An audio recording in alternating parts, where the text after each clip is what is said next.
Hey guys, welcome back to more Let's Play Super Mario Galaxy. I'm CalikMira, the proper reason that you are here. And in the last episode, we defeated Bowser in the finale. And in this episode, I will be fulfilling a promise that I made a few years ago. Well, not a few years ago, that's stupid. 1 year ago. I said, I would be doing the finale.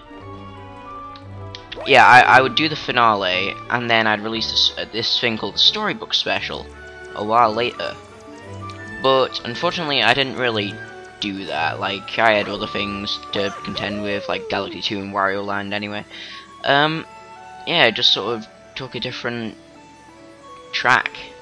But I thought it's a nice story. I want to share it with you. And what better time to do it than Christmas? So yeah, this is my Christmas special for this year, 2011. But yeah, I think it's a really nice story. This is going to be a really similar concept of a special to Chuck Conroy, because he did the exactly same thing. But whatever, this is my story and I'm going to do it the way I do it. But whatever. Anyway, yeah, whatever. It's the same thing, but I don't really care. It's still a really nice story, and I'll read it to you guys. And I hope you guys enjoy it, alright? So, let's have a listen. Ooh. Let us begin.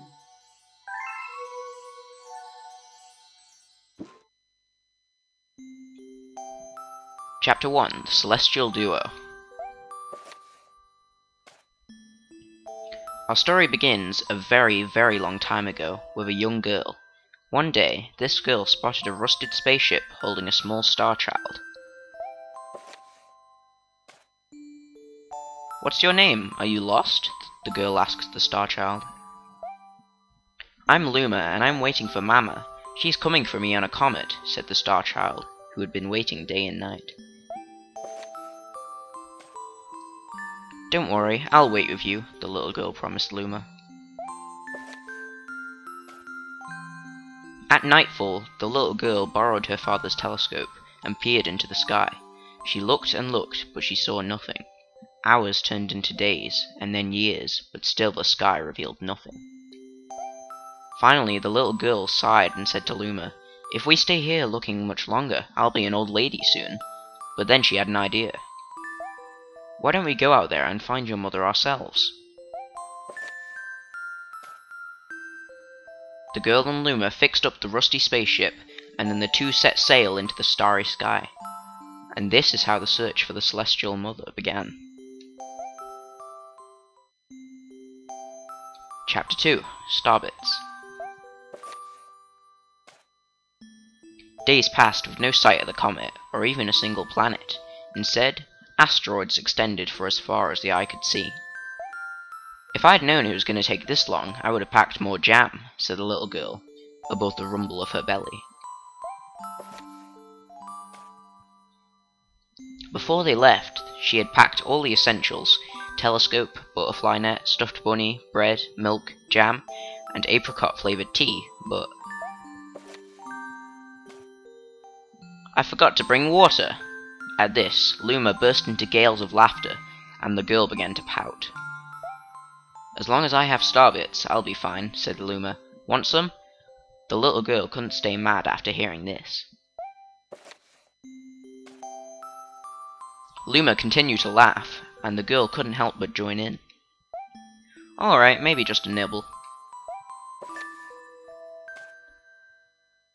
Leaning far out of the spaceship, the pair began to collect starbits with the girl's net. They almost fell out a few times, but they kept on collecting. The starbits tasted like honey. Chapter 3, The Comet. A beam of light pierced through the ship's window. Thinking it was the morning sun, the girl peered through the window, only to find a turquoise-blue comet shimmering at her. The little girl shook the sleeping Luma awake and shouted excitedly, "We have to get to that comet!" The pair descended on the comet, and found that it was made of ice. They looked high and low, but Luma's mother was nowhere to be found. Exhausted, the little girl sat down with a flop, utterly unable to take another step. Look! Peering down at the icy ground where Luma was pointing, the girl suddenly noticed clusters of starbits encased in the ice. Pretty good, huh? Finding starbits is my specialty, said Luma, beaming. There's ice here, but it's so warm. I bet there's water here too. The two decided to stay on the comet for a while. Riding the turquoise comet, the pair continued their search for the Luma's mother. Chapter 4: The Dream. One night, the girl dreamed about her own mother. Where are you going? She asked her mother's retreating back. Without turning, her mother replied, Don't fret, dearest. I'm not going anywhere. I'm always watching over you, like the sun in the day and the moon in the night. A wave of sadness washed over the girl. What about when it rains, and I can't see the sun or the moon? Her mother thought for a moment before responding. I will turn into a star in the clouds and wait for your tears to dry. When she awoke, the girl's face was damp with tears. You have starbits in your eyes, said the Luma to the girl. Wiping her face, the girl replied, These are tears, not starbits. I'm crying because I'll never see my mother ever again. At this, Luma began to cry too. Mama, oh mama, wah. The pair travelled through the starry skies, and though they encountered many other comets, not one of them held Luma's mother. Luma was despondent. Now, Luma, the rain clouds won't go away if you keep crying, the girl said, giving Luma a squeeze. I'll give you a present if you stop. The girl closed her eyes and said gently, I'll take care of you. With these words, she felt a small spark in her heart. Chapter 5: Home. The kitchen will go over here, and the library will go over there, the girl said busily to herself. We'll put the gate here. Ever since the girl took Luma under her care, she'd been bustling about at a feverish pace. It's a lot of work, but it's worth it to make a happy home. It turned out that starbits weren't the only thing buried in the ice. There were tools and furniture unlike any they had ever seen, and the girl used them to build a home. Looking at the completed house, Luma remarked, God, don't you think it's awfully big for just the two of us? With a library, bedroom, kitchen, fountain, and gate, it was certainly spacious, but still, something seemed to be missing. If only my father, brother, and mother were here, the girl said wistfully. Indeed, the house was too large for its too small residence. That night, clutching her favorite stuffed bunny close to her heart, the girl fell asleep in the starship. Chapter 6: Friends. Then, one day, while the girl sat sipping tea, a tiny apricot-coloured planet appeared on the horizon. From the planet, another Luma of the same colour emerged. Do you two know each other? The girl asked the two Lumas gleefully. Despite the girl's excitement, they seemed uneasy. The two Lumas neither drew closer nor backed away from each other. They just stared. Then one Luma broke the silence. My mama! At once the apricot Luma parroted back. My mama! My mama! My mama! My mama!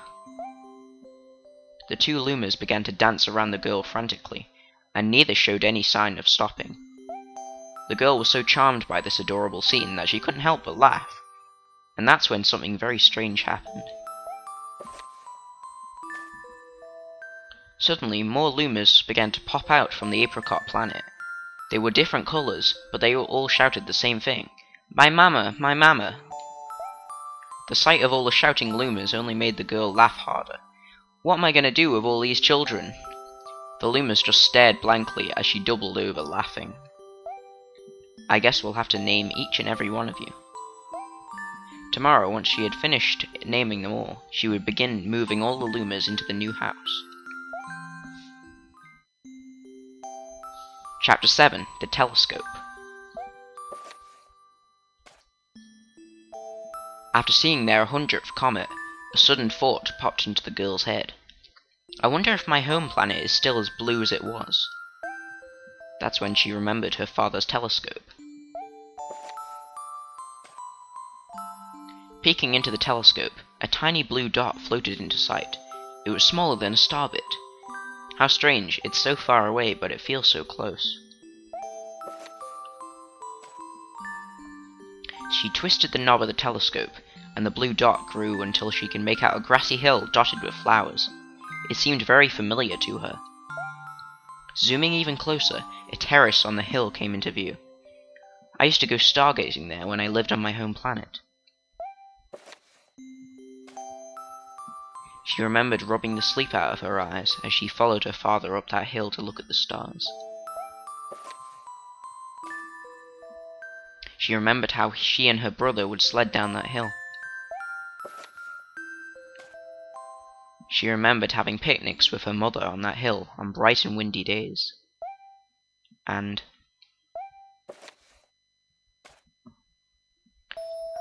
I want to go home! I want to go home right now! The girl burst into tears, and the Lumas didn't know what to do. I want to go home! I want to go back to my house by the hill! I want to see my mother! The girl was shouting now, her face wet with tears. But I know she's not there. I knew all along because she wasn't out there in the sky. Because...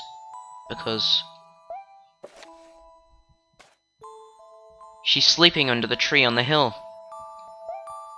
The girl's cries echoed over the stars, and a hush fell over the area.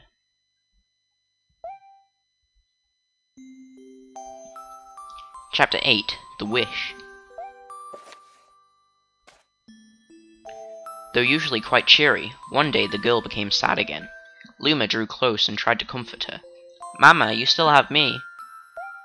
And don't be sad about your mama, because she is a part of you. That means she's always close by. It's like me. I love starbits because they remind me of my mama. No, no, the girl said, unable to stop the tears. A lonely look flickered across Luma's face, but it was soon replaced by a wide grin. I have an idea. I will transform into a comet, a soaring comet that can carry you all on this journey. With that, Luma, trailing bands of white, soared high into the sky, and just as quickly started to plummet back down. Kabloom! Kablam! The ground shook, and a bright light poured out of the crater that the Luma had created. The bands of light twisted together to form a comet tail. And then Luma emerged, reborn as a comet. The girl could scarcely believe her eyes. But how? She kept asking. Our destiny as Lumas is to transform into different things, said a red Luma who had suddenly appeared. Stars, comets, planets. We can become all of these things. When I grow up, I want to become a star that makes someone special smile, said a green Luma. A blue Luma chimed in. That Luma turned into a real cutie of a comet, didn't he? All the Lumas together said, No more crying, Mama. Thank you, said the girl in a whisper, and she pulled the Lumas close and hugged them. From that day on, starbits no longer fell from the girl's eyes. The comet set forth for the girl's home planet, its long tail blazing proudly behind it. Final chapter. Family. With its many Lumas and telescopes, the comet was quite a sight to behold. The girl and the Lumas were proud to call it home. At a welcoming party for a new Luma, the girl gathered everyone in the kitchen and said in a louder voice than usual, Alright everyone, let's make a cake sprinkled with star bits, then it'll be a star cake. The Lumas excitedly began to gather the ingredients. As she watched the loomers scurry about, the girl smiled and thought to herself, "This is my family now, and I will stay with them until they're ready to leave the nest. And when they do leave, I'll see them off with a smile. Because that's what makes a mother happiest." That night, when the girl lay down to sleep, a soft light enveloped her and reminded her of the blue planet she once called home. But it would be nice to return home once every 100 years to nap in my favorite sleeping nook. The comet carrying the loomers and the girl continues on its journey to this very day. With more family members in tow than can be counted, it's said that the comet visits the girl's home planet once every 100 years, its proud white tail glittering in the sky. The end.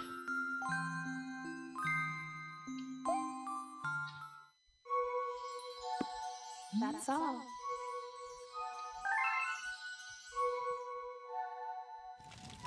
Wasn't that nice, guys? Yeah.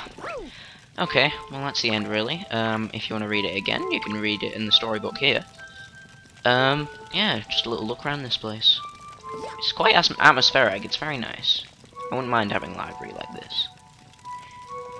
But yeah, on that little peaceful note, I want to say thank you so much for watching this Let's Play, guys. This is my first ever Let's Play, and it's finally finished. Yeah. Happy Christmas, guys. I hope you have a wonderful day. I hope you get lots of great presents and all sorts of that stuff. And finally, yeah. This is CalikMira. I'll see you guys next time. Bye, everybody.